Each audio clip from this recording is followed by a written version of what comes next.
To view this video in English, please click the link given above. 9ാം ക്ലാസ്സിൽ പഠിക്കുന്ന എൻ്റെ എല്ലാ മക്കൾക്കും ബയോളജി മൈ പാഷനിലേക്ക് സ്വാഗതം. ഇന്ന് നമുക്ക് രണ്ടാമത്തെ ചാപ്റ്ററായ cell the building block of life continue ചെയ്യാം. ഓസ്മോസിസ് വഴി ഈ പദാർത്ഥങ്ങളുടെ ഈ മൂവ്മെൻറ്റ് അകത്തേക്കും പുറത്തേക്കും പോകുന്നത് മനസ്സിലാക്കണമെങ്കിൽ നമുക്ക് മറ്റൊരു കോൺസെപ്റ്റ് വ്യക്തമായിട്ട് അറിയണം. അതായത് ടോണിസിറ്റി എന്ന് പറയും, അതായത് ഒരു സൊല്യൂഷൻ്റെ കോൺസെൻട്രേഷൻ. നമുക്കറിയാം സൊല്യൂഷൻ എന്ന് പറയുമ്പോൾ അതിന് രണ്ട് ഭാഗങ്ങളാണുള്ളത്, ഒരു സോൾവെൻറ്റും ഒരു സൊല്യൂട്ടും. ആ വെള്ളമാണ് ഇവിടുത്തെ സോൾവെൻറ്റ്. സൊല്യൂഷൻ എന്ന് പറഞ്ഞാൽ ലായനിയാണ്. അതിൽ സോൾവെൻറ്റിന് നമ്മൾ ലായകമെന്ന് പറയുന്നു. അതിലേക്ക് നമ്മൾ കുറച്ച് സോൾട്ട് അല്ലെങ്കിൽ ഉപ്പ് അല്ലെങ്കിൽ പഞ്ചസാരയൊക്കെ ഇട്ടാൽ അതൊരു സൊല്യൂട്ടായിട്ടാണ് വർക്ക് ചെയ്യുന്നത്. അപ്പോൾ ഞാൻ കുറച്ച് പഞ്ചസാര ഇട്ട് കഴിഞ്ഞാൽ അതിൽ അധികം കോൺസെൻട്രേഷൻ ഇല്ല.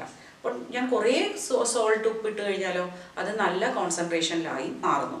ഇവിടെ നമുക്കൊരു 3 ബീക്കർ എടുക്കാം. ABC എന്നുള്ള 3 ബീക്കറാണ്. എയിൽ നിങ്ങൾക്ക് കാണാൻ ഞാൻ 3 ഡോട്ടേ ഇട്ടിട്ടുള്ളൂ. അത് സൊല്യൂട്ടാണെന്ന് വിചാരിക്കുക. അപ്പോൾ കുറച്ച് ഒരു പിഞ്ച് സോൾട്ട് ഇട്ടിട്ടുണ്ടെന്ന് വിചാരിക്കാം. രണ്ടാമത്തേതിൽ മേ ബി 1 സ്പൂൺ ഇട്ടിട്ടുണ്ട്. മൂന്നാമത്തേതിൽ ഞാൻ ധാരാളം സോൾട്ട് ആഡ് ചെയ്യും. സൊല്യൂട്ട് കോൺസെൻട്രേഷൻ ഭയങ്കര കൂടുതലാണ്. അപ്പോൾ നമുക്കറിയാം സൊല്യൂട്ട് കൂടുതൽ ആഡ് ചെയ്യും തോറും അവിടെ വാട്ടറിൻ്റെ കോൺസെൻട്രേഷൻ കുറയുകയാണ് ചെയ്യുന്നത്. നിങ്ങൾക്ക് കാണുമ്പോൾ തന്നെ അറിയാം, ഇവിടെ കൂടുതലും വെള്ളമാണ്, ഇവിടെ വളരെ കുറച്ച് വെള്ളമേ ഉള്ളൂ, ഇവിടെ വളരെ കുറച്ച് വെള്ളമേ ഉള്ളൂ. ഇനി സെല്ലിൻ്റെ കാര്യം എടുത്താലോ, സെല്ലിനകത്തുള്ള ഈ സൈറ്റോപ്ലാസത്തിലും കുറേ സൊല്യൂട്ട്സ് ഒക്കെ അടങ്ങിയിട്ടുണ്ട്. അപ്പോൾ അത് ക്ലിയർ പ്ലെയിൻ വാട്ടർ പോലെ അത്ര ഡൈല്യൂട്ട് അല്ല എന്ന് നമുക്ക് പറയാം. അപ്പോൾ ഇവിടെ വളരെ ഡൈല്യൂട്ട് ആയിട്ടുള്ള ഈ വെള്ളത്തിനെ നമ്മൾ ഹൈപ്പോട്ടോണിക് സൊല്യൂഷൻ എന്ന് പറയും. ഇവിടെ ഇപ്പോൾ ഒരു സെല്ലിനെ ഞാൻ ഈ വെള്ളത്തിലേക്ക് ഇട്ട് കഴിഞ്ഞാൽ ഈ സെല്ലിന് അകത്തുള്ള വെള്ളത്തിനേക്കാളും കൂടുതൽ പുറത്താണ്. കാരണം അവിടെ സൊല്യൂട്ട് വളരെ കുറവാണ്. ഓക്കെ, അപ്പോൾ എന്ത് പറ്റും? Hypotonic. Tonic means concentration, hypo means below. അപ്പോൾ സെല്ലിനേക്കാളും കോൺസെൻട്രേഷൻ കുറവായിട്ടുള്ള ഒരു ലായനി. അപ്പോൾ അതിൻ്റെ വാട്ടർ കോൺസെൻട്രേഷൻ ഭയങ്കര കൂടുതലായിരിക്കും അല്ലേ? സൊല്യൂട്ട് പറയുമ്പോഴാണ് ഹൈപ്പോട്ടോണിക്. അപ്പോൾ വാട്ടറിൻ്റെ കോൺസെൻട്രേഷൻ വളരെ കൂടുതലാണ്. അപ്പോൾ അങ്ങനെയുള്ള സാഹചര്യത്തിൽ എവിടെയാണ് കൂടുതൽ വെള്ളമുള്ളത്? പുറത്താണ് കൂടുതൽ വെള്ളമുള്ളത്. അപ്പോൾ വെള്ളം എങ്ങോട്ട് വരും? സെല്ലിൻ്റെ അകത്തേക്ക് വന്നിട്ട് സെല്ല് സ്വെല്ലാവും.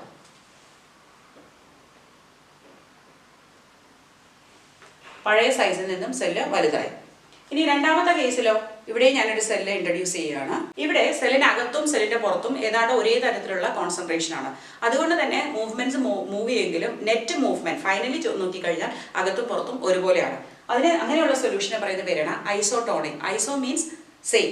അപ്പോൾ സെല്ലുമായിട്ട് ഒരേപോലത്തെ ടോണിസിറ്റി ഉള്ളതാണ്. അങ്ങനെയുള്ള ഒരു ലായനിയിൽ നമ്മളൊരു സെല്ല് ഇട്ട് കഴിഞ്ഞാൽ ആ സെല്ല് ഉയർക്കുകയും ഇല്ല, ചുരുങ്ങുകയും ഇല്ല, ഒന്നും സംഭവിക്കില്ല. ഓക്കെ, മൂന്നാമത്തെ കേസ് എന്ന് പറയുന്നത് ഹൈപ്പർ ടോണിക് ആണ്. അതായത് സൊല്യൂട്ട് കോൺസെൻട്രേഷൻ വളരെ കൂടുതലുള്ള ഒരു ലായനിയിലേക്ക് നമ്മളൊരു സെല്ലിടുകയാണ്. ഇവിടെ സെല്ലിനകത്താണ് വെള്ളം കൂടുതൽ, പുറത്ത് വെള്ളം കുറവാണ്. അപ്പോൾ എന്ത് പറ്റും? സെല്ലിൽ നിന്നുള്ള വെള്ളമെല്ലാം പുറത്തേക്ക് പോകും. അതിൻ്റെ ഫലമായിട്ട് സെല്ല് ചുരുങ്ങി പോവുകയാണ് ചെയ്യുന്നത്.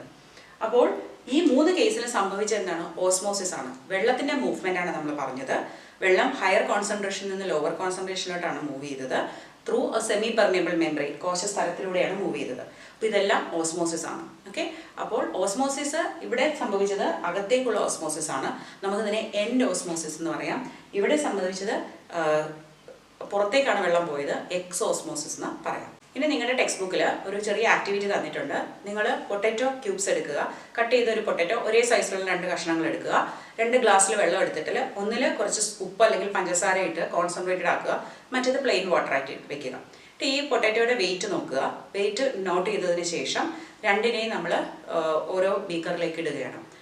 അല്പസമയം കഴിഞ്ഞ് ഫ്യൂ അവേഴ്സ്, കുറച്ച് മണിക്കൂറുകൾ കഴിഞ്ഞിട്ട് നമ്മൾ ഈ പൊട്ടറ്റോ എടുത്ത് നോക്കിയാൽ ഈ പ്ലെയിൻ വാട്ടറിലിട്ട പൊട്ടറ്റോയുടെ വെയിറ്റ് കൂടുതൽ, അത് വീർത്തിരിക്കുന്നത് കാണാം, അതിൻ്റെ വെയിറ്റ് കൂടിയതായിട്ടും കാണാം. കാരണം അവിടെ എൻഡോസ്മോസിസ് നടന്നു.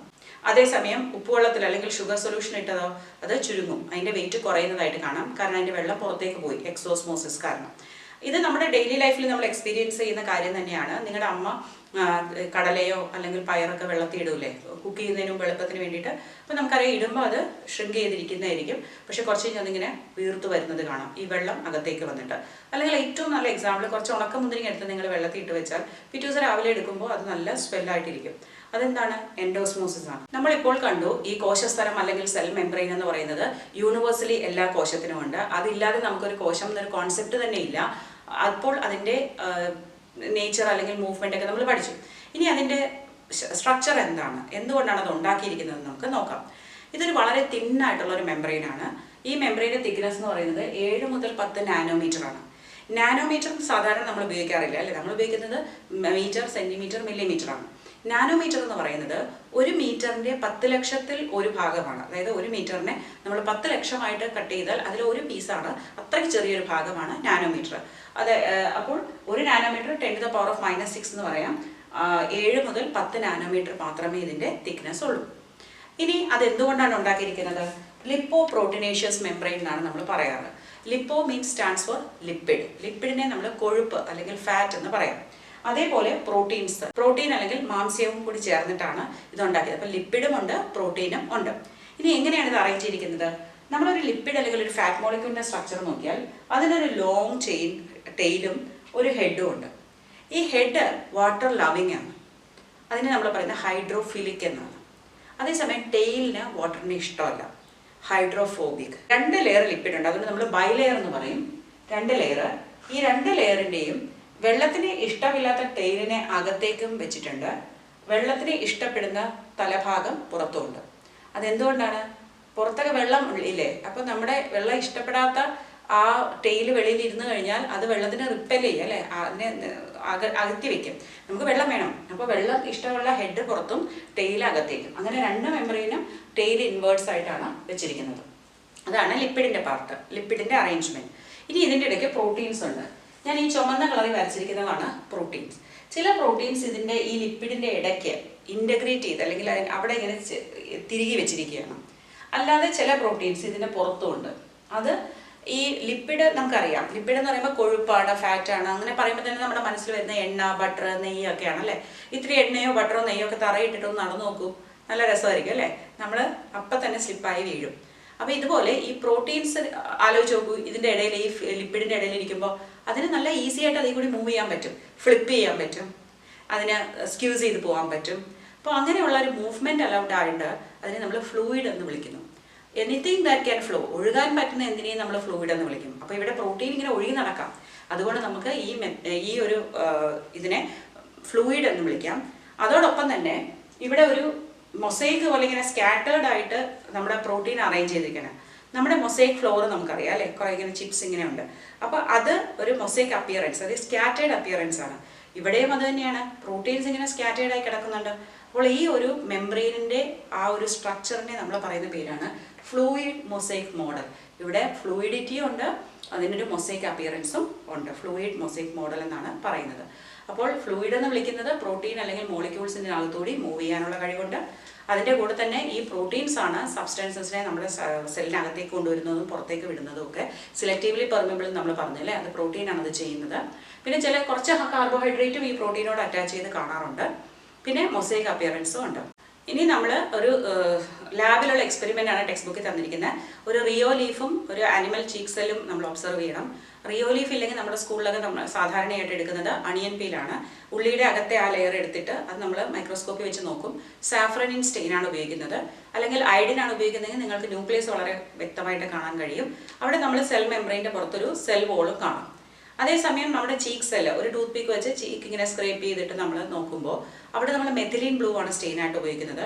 നമുക്ക് സെല്ല് കാണാൻ പറ്റും, നല്ല പ്രോമിനന്റ് ന്യൂക്ലിയസ് കാണാൻ പറ്റും മെഥിലിൻ ബ്ലൂ ഉപയോഗിക്കുമ്പോൾ. പക്ഷേ അവിടെ നമ്മൾ സെൽ വോളില്ല, വളരെ നനുത്ത ഒരു മെംബ്രെയിൻ കോശസ്തരം മാത്രമേ ഉള്ളൂ. കോമ്പൗണ്ട് മൈക്രോസ്കോപ്പിൽ നമുക്ക് അത്രേ കാണാൻ പറ്റുള്ളൂ. സ്കൂളിൽ നമ്മളതാണ് ഉപയോഗിക്കുന്നത്. ഇനി എല്ലാ സെല്ലിനും ഉള്ളൊരു പ്രത്യേകതയാണ് ഈ സെൽ മെംബ്രെയിൻ എന്ന് പറഞ്ഞു. എന്നാൽ ചില സെൽസിൽ മാത്രം കാണുന്ന മറ്റൊരു ആവരണമാണ് എന്ത്? Cell wall. അപ്പോൾ സെൽ വോളിനെ കുറിച്ച് നമുക്ക് അടുത്ത വീഡിയോയിൽ പഠിക്കാം. നിങ്ങൾക്ക് എൻ്റെ വീഡിയോ ഇഷ്ടപ്പെടുന്നുണ്ടെങ്കിൽ ഇത് മറ്റുള്ളവരിൽ എത്തിക്കാൻ എന്നെ ഒന്ന് സഹായിക്കണം. അതിനായിട്ട് നിങ്ങൾ ലൈക്ക് ചെയ്താൽ മതി, അതല്ലെങ്കിൽ നിങ്ങൾ കമൻറ്റ് ചെയ്യണം, ഷെയർ ചെയ്യണം. പിന്നെ സബ്സ്ക്രൈബ് ചെയ്തിട്ടില്ലെങ്കിൽ തീർച്ചയായിട്ടും സബ്സ്ക്രൈബ് ചെയ്യണം. Thank you for watching biology my passion.